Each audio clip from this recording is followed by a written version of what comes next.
Bonjour à toutes et à tous. Merci d'être venus aussi nombreux. Je me présente, Renan Berthier, je suis product owner de produits d'IA générative au sein de Thales. Et on est venu en équipe, comme vous pouvez le constater, pour vous présenter l'application de la cybersécurité sur des produits d'IA générative. Donc, au niveau de l'intelligence artificielle chez Thales, Thales déploie des logiciels dans différents domaines, défense, aéronautique, spatiale, cybersécurité. Et du coup, le déploiement, l'intégration des algorithmes d'intelligence artificielle dans nos produits n'est pas quelque chose de nouveau, c'est quelque chose que nous pratiquons depuis plusieurs années déjà. Par contre, avec l'IA générative, c'est une nouvelle ère qui débute et qui ouvre beaucoup d'opportunités. Accélération de la créativité, transformation des process, amélioration des performances. Mais c'est aussi l'ouverture de possibilités pour des personnes mal intentionnées de nous attaquer. Donc, je vais vous parler les produits d'IA générative au sein de Thales. Je vais vous parler de 3 produits. L'été 2023, une équipe a été missionnée, une équipe dont je fais partie, afin d'identifier et de réaliser des outils basés sur l'IA générative permettant d'améliorer le travail des ingénieurs du groupe, de faciliter le travail des ingénieurs du groupe. Donc, les ingénieurs du groupe Thales, c'est 35 000 hommes et femmes. De cette réflexion est né 3 outils.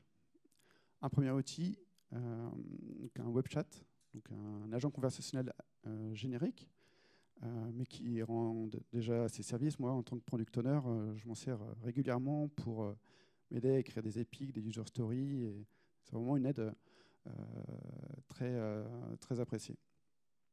Ce produit est basé sur les technologies Microsoft Azure, mais avec une surcouche de sécurité Thales, dont on va vous parler juste après. Un deuxième outil, un code assistant. Donc là, c'est un plugin de votre environnement de développement qui permet aux développeurs de générer du code, générer de la documentation, générer des tests unitaires. Mais compte tenu de l'audience du salon Devoxx, je pense que vous connaissez déjà tous ce que c'est. Et enfin, un dernier outil, donc un assistant de connaissance, donc qui permet d'offrir aux personnes qui l'utilisent des réponses spécifiques avec la connaissance Thales, vraiment des données ingérées par le produit qui sont restituées aux utilisateurs et qui permettent un gain de temps fou, et qui permet aussi à des experts d'enrichir et de corriger, d'enrichir et de corriger cette connaissance pour vraiment la partager au sein de Thales. Par ailleurs, cet assistant de connaissance sera en démonstration ce vendredi au stand Thales. Donc je vous invite à venir nous voir. Donc je vous invite vraiment à venir nous voir. Il y a un overboard si vous voulez tester, si vous êtes téméraire. Et il y a aussi un jeu concours avec un lot à gagner chaque jour. Donc je vous invite vraiment à venir nous voir. La question est, est-ce que c'est facile de déployer de tels types d'outils au sein de notre environnement? Pas tellement en fait, parce que comme je l'ai dit précédemment, c'est de nouvelles opportunités, mais aussi potentiellement de nouvelles portes d'entrée pour des personnes mal intentionnées. Et donc du coup, pour pouvoir proposer des outils sécurisés, on fait appel à une équipe. Donc les moins jeunes d'entre nous, je m'inclus dedans, pourront reconnaître Jeanne et Serge. Peut-être qu'il y a d'autres personnes moins jeunes dans la salle qui ont aussi reconnu cette référence. Alors pourquoi cette référence? Donc, les plus jeunes peut-être ne le connaissent pas, mais c'est un dessin animé basé sur le sport, le volleyball en particulier. Et c'est un sport qui représente bien les différentes phases de jeu, attaque, défense, les différents rôles des personnes des équipes, justement, et c'est ce qui va illustrer notre présentation là. Donc, compte tenu des enjeux des marchés Thales, les exigences de sécurité sont très élevées. Et ces exigences de sécurité se retrouvent à différents, sur l'ensemble des niveaux de la chaîne. Très en amont au niveau de la recherche, représentée ici par Theresis, mais aussi au niveau de la gouvernance groupe de sécurité qui valide ou pas le déploiement de nos solutions. Et enfin, l'implémentation de la sécurité au sein même du produit. Et ce travail s'inscrit au travers de différentes équipes, donc des équipes d'attaque, de défense, d'implémentation, de conformité. Donc ceux qui sont assidus au sujet cybersécurité auront reconnu les équipes Red, Blue, Yellow and White. Donc du coup, c'est vraiment un travail de collaboration d'équipe qu'on voulait vous partager. Et c'est aussi notre expérience de déploiement d'outils sécurisés basés sur l'IA générative qu'on voulait vous partager, donc une expérience de 10 mois avec les produits que j'ai présentés précédemment. Pour la présentation de la partie attaque, je souhaite laisser la parole à Katarzyna. Bonjour à toutes et à tous, je suis Katarzyna Kapusta, je suis ingénieure-chercheur au sein du laboratoire Theresis, c'est le laboratoire de recherche de Thales. Alors j'ai un doctorat sur l'application de la cryptographie pour la protection des données dans le cloud, mais ça fait maintenant plus de 4 ans que je travaille sur les sujets liés à l'IA. Notamment, je pilote l'équipe Friendly Hackers de Theresis. C'est l'équipe qui travaille sur les attaques et les défenses sur l'IA. En fait, nous explorons les vulnérabilités intrinsèques d'IA pour pouvoir proposer des meilleures contre-mesures pour aider nos collègues à mieux sécuriser l'IA. Parce qu'en fait, ce qui se passe avec l'IA, c'est en ce moment, il n'y a pas encore de réglementation, on n'a pas de guide précis comment s'assurer que l'IA est robuste aux attaques. Alors, on est dans la phase de recherche, on essaie d'être préparé au moment où une réglementation comme ça va arriver. Alors, quand je parle d'IA, je pense à l'apprentissage automatique. C'est l'IA derrière le web chat derrière l'IA génératif. Alors, ce qui se passe, c'est le cycle d'une vie, de vie d'une IA, il est un peu différent du cycle de vie d'une application classique. On se retrouve avec toute une phase d'apprentissage où on va montrer plein de données à notre modèle d'IA. Ensuite, on va déployer le modèle d'IA. C'est là où l'utilisateur va pouvoir requêter l'IA. Et ensuite, on peut avoir une phase de réentraînement du modèle. Alors, notre attaquant, il peut agir dans toutes les phases que je viens de mentionner. Si on fait la métaphore du volet, Ok, pardon. Si on fait la métaphore du volet, on peut attaquer avec plusieurs ballons. On a le ballon bleu. Le ballon bleu, c'est les attaques où on va vouloir leurrer l'IA, faire que l'IA dysfonctionne. Et ici, on a plusieurs façons de faire. La plus simple, c'est on va empoisonner les données d'entraînement. Comme ça, le modèle, il va apprendre des choses qui sont fausses. Où on pourra aussi introduire, par exemple, une porte dérobée dans notre modèle. Mais on peut aussi attaquer le modèle une fois qu'il est déployé. Là, c'est un peu plus difficile parce qu'on n'a pas accès aux données. On peut seulement requêter le modèle. Et qu'est-ce qu'on va faire? On va modifier nos requêtes d'une façon que le modèle il va avoir quelque chose d'autre dans la requête. Il va dévier de son fonctionnement normal. Ensuite, on a le ballon rouge. Là, c'est tous les attaques qui vont viser à voler ou les données d'entraînement ou des informations sensibles qui ont pu être mémorisées par le modèle pendant la phase d'apprentissage, ou encore tout simplement voler tout le modèle. Parce qu'un modèle d'IA peut se faire voler, pas seulement parce qu'on y accède, on le vole directement, Mais même s'il est caché derrière une interface, un attaquant peut le requêter plein de fois et créer sa propre copie du modèle qui se cache derrière l'interface. Et finalement, dans le panorama, il y a récemment, on a dû insérer un autre ballon, le ballon violet, qui est un peu particulier. C'est le ballon qui correspond à l'IA génératif. Alors là, les attaques que je mentionnais marchent sur l'IA génératif, mais notamment ce qu'on retrouve dans le contexte d'IA génératif, c'est les attaques, on dit injection de prompts. On va modifier les prompts qu'on envoie vers, par exemple, notre web chat pour le leurrer. Et ce ballon violet va être un peu entre le bleu et le rouge, parce qu'on pourra modifier le comportement du modèle. Il va pas fonctionner comme les auteurs ont l'imaginé, mais aussi on peut sortir des informations sensibles.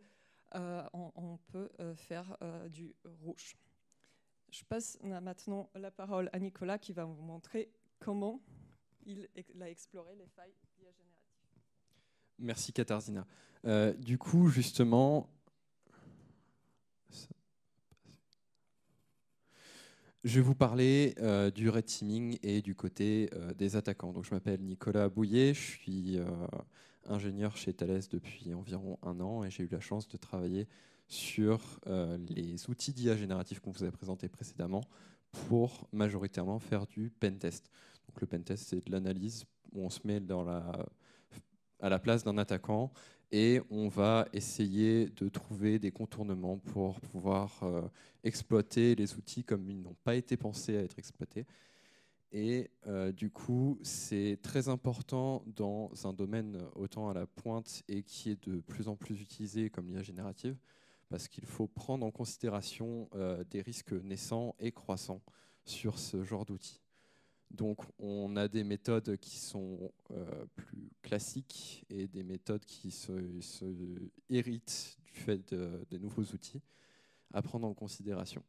Ça nous a donc demandé de monter en compétence sur les nouveaux outils, sur les nouvelles interfaces, que ce soit via Azure, que ce soit sur des modèles API, et essayer avec les équipes qu'on vous a présentées précédemment, de définir nos règles de sécurité, quelles sont nos attentes en matière de sécurité au niveau des services d'IA génératifs.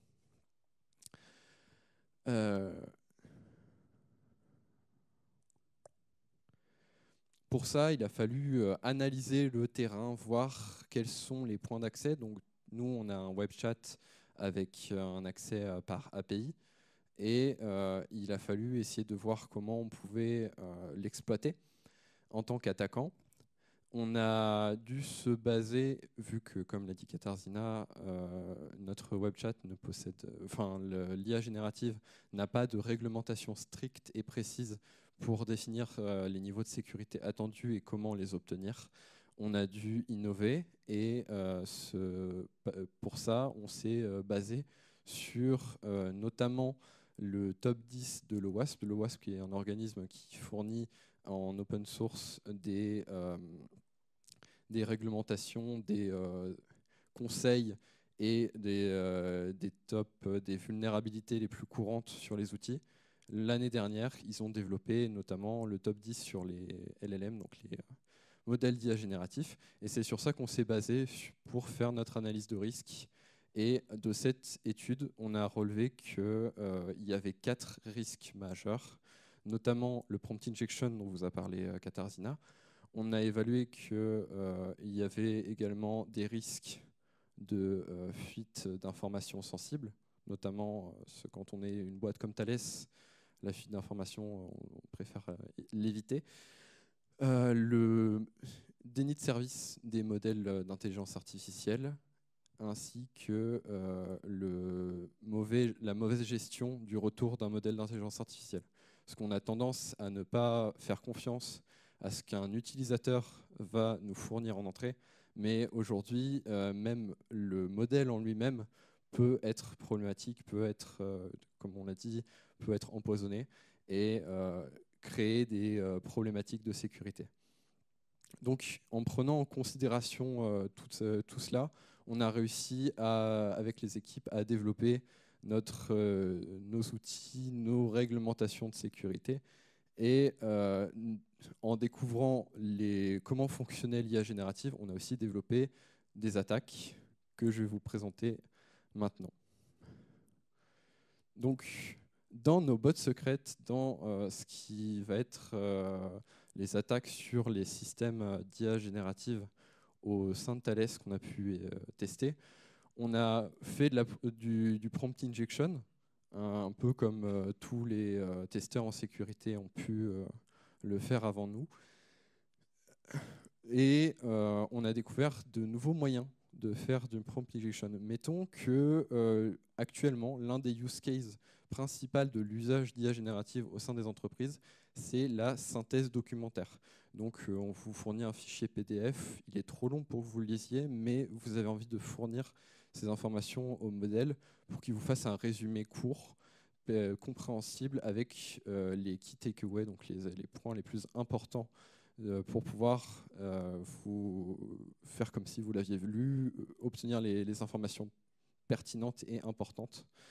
Donc ça, si mettons qu'un attaquant malicieux ait décidé de modifier ou d'altérer ce fichier en ajoutant par exemple en police blanche sur fond blanc à votre PDF une information qui dit au modèle d'agir différemment et d'envoyer toutes ces informations vers un serveur distant malicieux que vous contrôlez, vous pourriez potentiellement récupérer l'information des données fournies par l'utilisateur sur le web chat. Donc ça, c'est une des attaques courantes sur les modèles d'IA génératifs, mais on s'est rendu compte que même des choses qu'on n'aurait pas soupçonnées peuvent servir de vecteur d'attaque. Par exemple, notamment des images. Donc mettons cette image de Jeanne en train de faire un smash au volley, elle aurait pu être altérée par un attaquant, et vous êtes là en mode je veux savoir ce qui est décrit sur cette image, fais-moi un résumé modèle d'intelligence artificielle génératif pour que je puisse l'intégrer à mes slides. Et ben, en modifiant le contenu de l'image, donc les métadatas ou le contenu du stockage de l'image, on peut y cacher une injection de prompt qui va être utilisée et comprise par le modèle pour pouvoir altérer son mode de fonctionnement. Et ça, c'est ce qui nous a fait nous rendre compte que globalement, l'intelligence artificielle a de plus en plus d'outils, de fonctionnalités disponibles pour pouvoir servir les utilisateurs, mais qui dit nouvelles opportunités, dit aussi nouvelles opportunités pour les attaquants en augmentant la surface d'attaque. Donc on a fait le choix, nous, de désactiver certaines de ces fonctionnalités, donc la recherche via Internet, la compréhension des images et certaines autres fonctionnalités pour réduire la surface d'attaque au minimum et permettre que l'usage du web chat soit plus sécurisé. Notamment, je vous ai parlé du coup de l'injection par des images, et je vais vous laisser la parole à une des membres de l'équipe qui l'a testé chez Thales, Katarzyna. Avant de vous montrer encore un exemple de prompt injection, je vais parler des défenses, parce qu'on parle beaucoup d'attaques. Alors la défense, il n'y a pas une seule stratégie pour se défendre contre les attaques sur l'IA. Alors on a deux stratégies possibles. Alors où on va se préparer en amont au fait qu'il y aura des attaques. Ce qui marche un peu mieux pour des modèles plus petits que l'IA générative. Par exemple, on sait qu'il y aura des requêtes malicieuses. Ce qu'on va faire, on va déjà les préparer en amont, on va les montrer au modèle, comme ça, il va apprendre à les reconnaître et il sera prêt si un attaquant voudra le leurrer. Sinon, si on ne veut pas réentraîner le modèle parce que ça peut être bien coûteux, il nous reste de sécuriser tout ce qu'il y a autour. Ça veut dire le système autour du modèle, notamment au niveau de l'interface. Et par exemple, on va filtrer les requêtes qui vont contenir de l'injection de prompt. Alors, si je rentre un peu plus dans le détail, on a de nouveau un éventail, mais cette fois-ci avec les défenses associées aux attaques qu'on a pu voir tout à l'heure. Alors, on a des défenses qui vont être très standards. Par exemple, la désinfection des données, c'est quelque chose qu'on sait faire dans le monde de la cybersécurité. Une fois qu'on s'assure que le modèle il a vu que des bonnes données, on pourra mieux contrôler qu'est-ce qu'il va sortir comme réponse. Après, on a des techniques un peu plus complexes. C'est surtout le côté ballon rouge, le vol de modèles ou de données, où on va devoir combiner des connaissances assez pointues en IA et avec des connaissances en cybersécurité. Par exemple, pour se protéger contre le vol des modèles, on va marquer nos modèles pour pouvoir ensuite les identifier dans la nature. Si on veut éviter les fuites d'informations à partir d'un modèle, on va s'assurer que le modèle n'a pas mémorisé d'informations sensibles pendant la phase d'entraînement, ce qui veut dire qu'on a une façon de faire pour apprendre un modèle sur des données sensibles, mais sans que les informations sensibles soient gardées quelque part dans le modèle. Alors, de notre côté, les Defender Attackers, on a exploré toutes ces attaques et défenses dans le but d'aider nos collègues de tout Thales sur cette expertise assez nouvelle, c'est la sécurisation de l'IA. On rassemble ce qu'on fait dans la Battle Box, c'est une librairie d'attaque et de défense qui adresse les deux, les Red Teams, mais aussi tous développeurs de IA. Si vous êtes dans le programme français Confiance.ai, il y a une partie de la Battle Box qui est disponible pour nos partenaires. On a utilisé déjà ces outils plusieurs fois, notamment on a des success stories mais dans le domaine de la vision, parce que ça on a bien exploré avant de s'attaquer à l'IA génératif. C'est aussi cette Battle Box là qui a permis à notre équipe de gagner un challenge l'année dernière proposé par la DGA. C'était un challenge qui portait sur l'extraction des données sensibles. On nous a fourni un modèle, on devait l'attaquer et s'en sortir du modèle des données sensibles que normalement n'étaient pas supposées être présents. Mais passons maintenant au corps du sujet, l'IA génératif. On voit un extrait de notre Battle Box, la partie qui permet de faire les tests sur des modèles d'IA génératifs. Là, on a fait des tests sur plusieurs modèles comme ChatGPT, Gemini ou les modèles open source comme celui de Vicuna.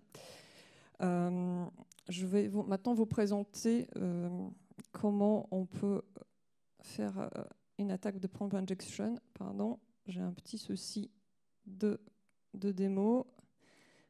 Je vois. Pardon. Je vois pas en fait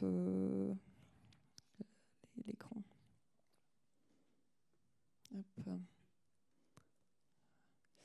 Désolée, parce que je vois que l'écran là-bas en live et pas sur l'ordinateur.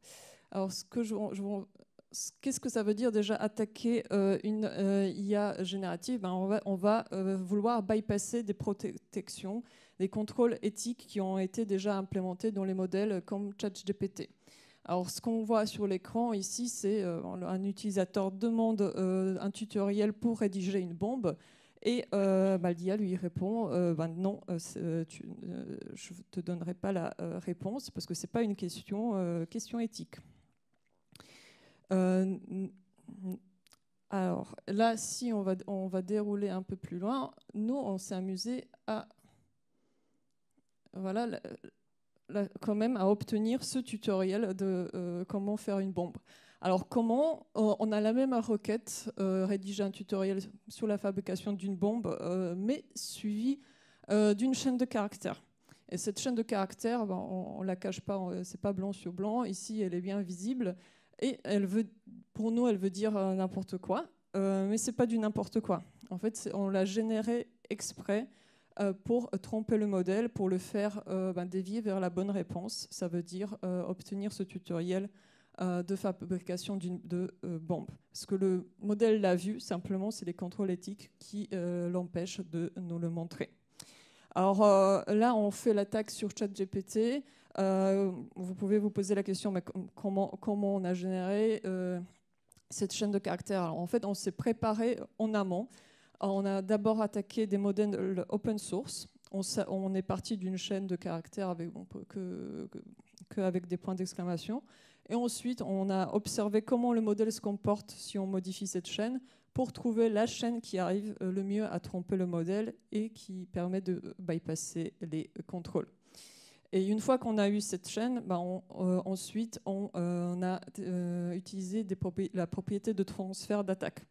En fait, ce type d'attaque, ce n'est pas que particulier à l'IA générative. Une fois que ça marche sur un modèle, il y a beaucoup de chances que ça va marcher sur un autre modèle similaire. Comme ça, on a pu trouver la chaîne qui arrivait à tromper le modèle. Alors, tromper, c'est bien, mais ce qu'on veut, c'est se protéger de ce type d'attaque. Et ça, on obtient avec notre... on l'a appelé ça Shield. C'est un détecteur, en fait, de prompt malicieux. On le voit fonctionner ici. Il remplace la chaîne qu'il a trouvée par du vide. Je vais dévoiler un peu le secret. Mais en fait, on sait faire la chaîne. Alors comme ça, on sait aussi... ces chaînes ne sont pas totalement aléatoires, même si ça ressemble à ça. On arrive à les détecter, les identifier en analysant les requêtes. Je passe maintenant la main à Romain, qui va vous montrer une application de l'IA génératif et de la sécurisation de l'IA génératif. Alors, merci Katarzyna, bonjour à tous. Alors, moi je m'appelle Romain Ferrari, je suis architecte cybersécurité depuis 12 ans chez Thales, donc chez Theresis qui est le laboratoire d'études amont, où on fait toute la recherche, une grosse partie de la recherche pour Thales. Je suis un peu le couteau suisse du labo, donc on m'appelle quand il faut monter un projet, designer un système ou déployer une solution. Mais bon, à la base, ma passion depuis tout ce temps, c'est plutôt la cyber. Donc, super. On vient de voir à l'échelle d'un prompt comment se protéger contre une attaque très très ciblée. Là, l'idée, c'est de montrer une autre partie du métier de la cyber, c'est de se protéger contre des attaques qui sont un peu plus globales, donc où il faut analyser une masse d'événements complexes pour détecter une menace. Donc, l'idée, c'est là de faire ressortir le passage à l'échelle, en fait.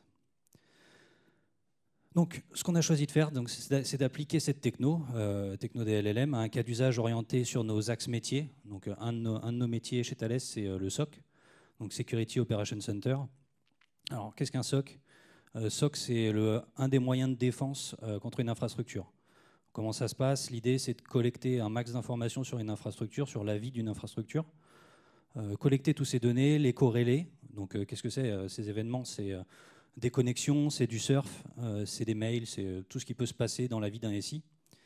Et l'idée, c'est de corréler ces informations pour remonter des alertes de sécurité. Alors, des alertes de sécurité, c'est des comportements anormaux. Typiquement, c'est Bob qui se connecte un dimanche matin à un réseau d'admin. C'est un peu bizarre. Donc, c'est un peu gros comme alerte de sécu. Mais la plupart sont un peu plus fines. Et ça donne un bon exemple. Ce qu'il faut retenir, c'est que les SOC, ils permettent le monitoring et la sécurisation des infrastructures clients, donc une ou plusieurs infrastructures. Et du coup, nous, chez Theresis, on s'est amusé à imaginer comment on pourrait augmenter et améliorer un SOC en utilisant l'IA générative. Alors, pourquoi? Je vais vous raconter le quotidien très schématisé d'un opérateur SOC. Parmi les nombreuses tâches des analyses SOC, pour en citer que quelques-unes, il existe la réponse à incident, l'étude de nouvelles menaces, l'analyse et la corrélation d'événements et la création de règles de détection. Alors, la création de règles de détection, c'est une tâche qui est assez fastidieuse, qui est souvent réalisée dans l'urgence. C'est à la réponse d'un nouvel événement de sécurité. Il y a une nouvelle faille qui est apparue, il y a une nouvelle attaque qui est en cours. Donc, on se doit de créer une nouvelle règle de détection. L'idée, c'est d'analyser un grand nombre de documents qui peuvent être complexes, qui sont souvent non formatés et qui tous décrivent cette même menace. Donc, c'est des documents qui peuvent être de nature interne, donc des documents privés de l'entreprise, comme des documents dispo en open data, donc des rapports de cybersécurité avec une description plus ou moins vague de comment exploiter la menace, de ce qu'est la menace. L'idée, c'est d'analyser tout ça, de produire un document technique, donc une façon standardisée de décrire cette capacité de détection. L'idée aussi, c'est que cette règle de détection relève le moins de faux positifs possible. Donc typiquement, si je reprends l'exemple de Bob, il pourrait très bien être d'astreinte ce dimanche et avoir le droit de connecter sur sa machine sans aucun souci. Il faut savoir qu'une règle de détection, ça mobilise 2 analystes seniors. Ça peut les mobiliser entre 1 et 5 jours en fonction de la complexité de la menace. Bon, en gros, ça prend pas mal de temps, pas mal d'argent. Et théoriquement, on est censé répondre très rapidement. C'est pour ça que l'IA générative, ça s'applique bien dans ce cas d'usage. Donc on a pris le parti de s'appuyer sur cette techno pour analyser nos analystes. Alors ce qui est sympa, c'est qu'après un peu de boulot, enfin, après beaucoup de boulot, on a réussi à transformer ces jours en heures. Donc ça commence à devenir intéressant. Et pour ça, on s'est appuyé sur un LLM souverain qui est dispo en open source. On n'a pas fait forcément de réentraînement dessus. On a appliqué des mécanismes, donc mécanismes de RAG, Retrieval Augmented Generation, et des techniques de prompt engineering assez standards pour enrichir au maximum le contexte du modèle sur chaque requête de l'opérateur. Donc c'est ce que je représente là. Donc là, c'est une description assez schématisée de notre prototype qui intègre les mécanismes d'enrichissement. Alors, comme expliqué par mes collègues, c'est des mécanismes assez avancés qui entraînent l'apparition de nouvelles vulnérabilités, de nouvelles failles. Du coup, on a choisi d'utiliser la battle box des friendly hackers pour se protéger contre ça. Je vais rentrer un peu dans le détail de mon super schéma avec le temps qui me reste. En gros, on a une première partie qui est la partie de prompt engineering où on va fixer un cadre au modèle, donc on va lui indiquer une stratégie à suivre, on lui définit un rôle et on lui demande de répondre suivant 3 axes. Donc ça nous permet d'avoir une validation déjà par l'opérateur qui va demander à l'assistant première validation grâce à un langage naturel de savoir si le modèle est parti dans tous les sens ou alors s'il a bien compris ce qu'on lui a demandé. Donc ça, c'est la partie un peu statique, la partie cadrage. C'est très utilisé dans l'IA générative. Et ensuite, on a la partie RAG. Donc la partie RAG, là, c'est un peu plus dynamique. C'est là qu'on va intégrer nos connaissances métiers. Donc c'est ce que parlaient mes collègues avant. On va aller puiser dans des règles qui ont déjà été écrites par des experts. On va puiser dans des rapports de Cyber Threat Intelligence interne. Donc tout ça, c'est des données privées. Et c'est à cet endroit-là où on n'a pas envie qu'il y ait de fuite de données. Donc c'est aussi pour ça qu'on utilise les mécanismes de protection. Et on va également aller chercher sur Internet, parce que pourquoi se priver ? Il y a beaucoup de rapports hyper enrichissants sur Internet sur des descriptions de CVE, descriptions de vulnérabilité. Donc tout ça dans l'idée d'enrichir notre prompt, donc avec le RAG et le prompt engineering, donc d'enrichir la requête de l'utilisateur avec un maximum d'informations. Et on va envoyer tout ça à notre LLM qui va nous répondre suivant la stratégie choisie. Donc, comme je disais, tout cet enrichissement automatique, à partir du moment où on a beaucoup d'automatisation, beaucoup d'agrégation d'informations, beaucoup d'algorithmie, ça amène avec lui son lot de vulnérabilités. Donc, que ce soit au niveau de la fuite de données, on n'a pas envie que les règles du SOC ou que nos rapports de Cyber Threat Intelligence fuitent sur Internet. Mais aussi au niveau de l'injection de prompt. Parce qu'à la fin de cet enrichissement, on envoie tout ça au modèle et puis on espère qu'il va bien répondre. Donc c'est pour ça qu'on a intégré la battle box dont parlait Katarzyna tout à l'heure pour se protéger contre ce type d'information, ce type de vulnérabilité. Donc, maintenant, je vais passer la main à mon collègue Renan qui va vous faire un petit résumé de toutes les conclusions qu'on peut prendre de ce talk. Merci Romain. Donc je vous avais dit en début de conférence qu'on était venu en équipe. Vous comprenez mieux pourquoi. Parce que la mise en place de sécurité sur ce type de produit nécessite de multiples compétences, de multiples disciplines. Donc du coup, vous devez avoir en tête que c'est une mise en place qui peut prendre du temps et qui nécessite de se préparer aux attaques et de mettre en place les éléments de défense pour s'en prémunir. Donc, les nouveaux modèles d'IA sont puissants, mais aussi vulnérables. Et donc, du coup, il faut vraiment bien veiller, bien passer le temps et mettre en place les protections pour s'en prémunir. C'est le mot de la fin. N'hésitez pas à venir nous voir sur notre boss au D07 Thales. Je ne sais pas si on a le temps pour des questions. Ah, il y a un petit chrono. Donc on a le temps pour des questions. Je ne sais pas si... Est-ce que vous avez des questions? Ah, une main se lève.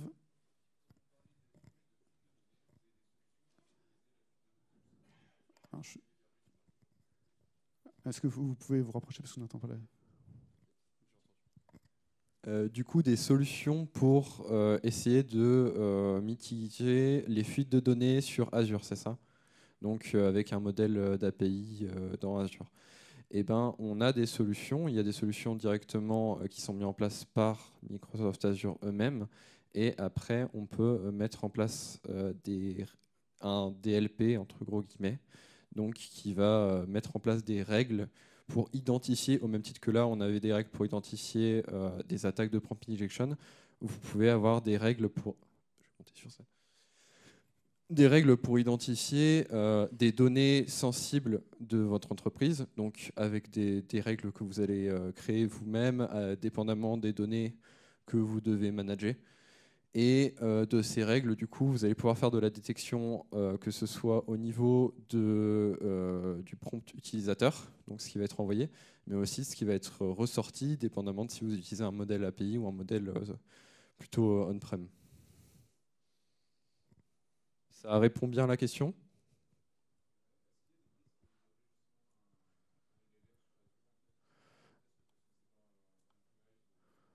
Alors, il y a toujours des risques. Parce que c'est la sécurité classique. Donc, je vais répéter la question. Est-ce qu'il y a des risques à héberger un modèle dans Azure qui n'est pas on-premise? Donc, effectivement, il y a des risques. On a dû faire une analyse pour savoir ce qu'on allait accepter dans tout ça. Et ce qu'on voit surtout, c'est qu'il y a quelques paramètres qui sont importants dans Azure, notamment le fait de désactiver le réentraînement des données si vous l'utilisez pour votre entreprise. Donc de base, les IA, le ChatGPT font du réentraînement sur vos données pour s'améliorer, pour pouvoir fournir de meilleures réponses. On l'a vu avec certaines entreprises, ça peut permettre de la fuite de données. Donc il faut bien le configurer, mais il y a des fichiers de configuration pour notamment désactiver certaines fonctionnalités et le réentraînement du coup. Mais oui, il y a toujours à chaque fois qu'on fait sortir ces données, à chaque fois qu'on décide de faire appel à un tiers de confiance, on repose le risque sur lui. Donc effectivement, il existe un risque, il faut le calculer et l'accepter, dépendamment de ce que vous voulez faire. D'autres questions ?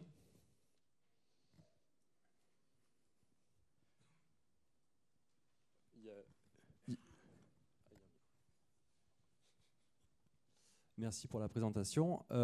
Comment avez-vous géré déjà, est-ce que vous avez été témoin de cas hallucinatoires de l'IA et comment vous avez géré ça?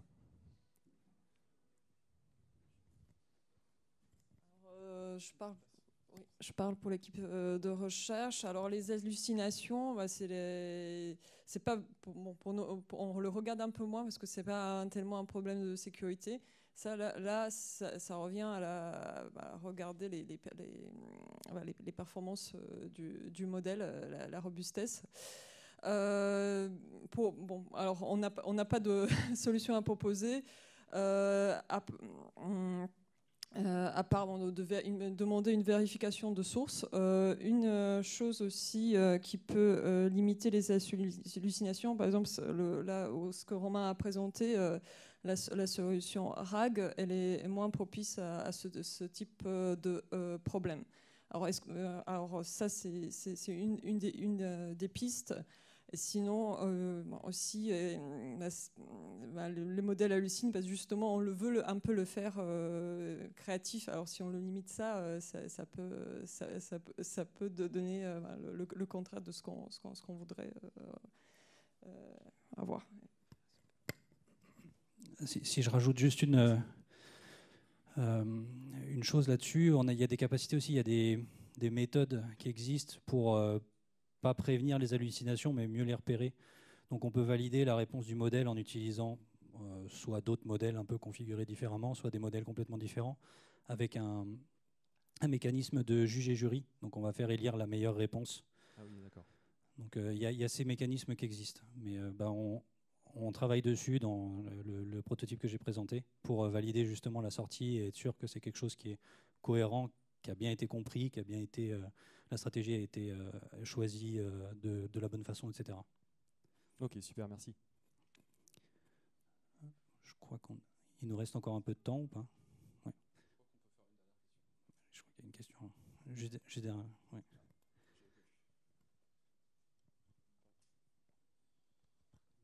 Merci pour ce talk. Justement, en termes de réentraînement, quelle est votre stratégie aujourd'hui en termes de fréquence de réentraînement des données?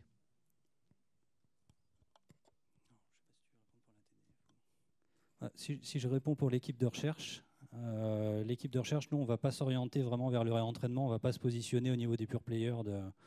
C'est pas notre métier. On va se positionner plutôt sur des surcouches au modèle assez légères pour orienter le modèle vers notre contexte, vers notre use case, vers notre besoin. Mais on ne va pas faire des réentraînements complets. Donc on va utiliser des méthodes LoRa, par exemple, des choses comme ça. Mais on ne va pas partir sur un dataset complet, sur un modèle de base. Je ne sais pas si tu veux rajouter quelque chose.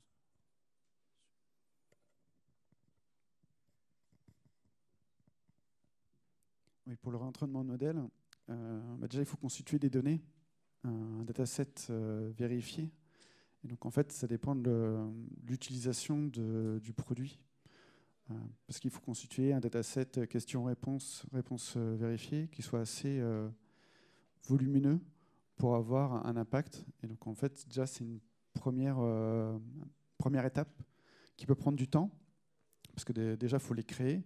Et puis, potentiellement, il faut que des personnes passent dessus pour les vérifier et vraiment constituer une valeur ajoutée au modèle initial pour pouvoir procéder. Donc, en fait, ça dépend aussi du taux d'utilisation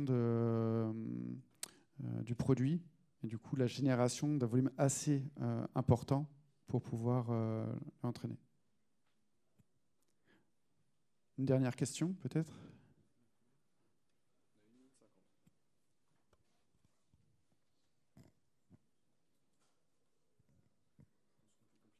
Bon, jeu 7 et match, si je reprends l'illustration. Merci beaucoup.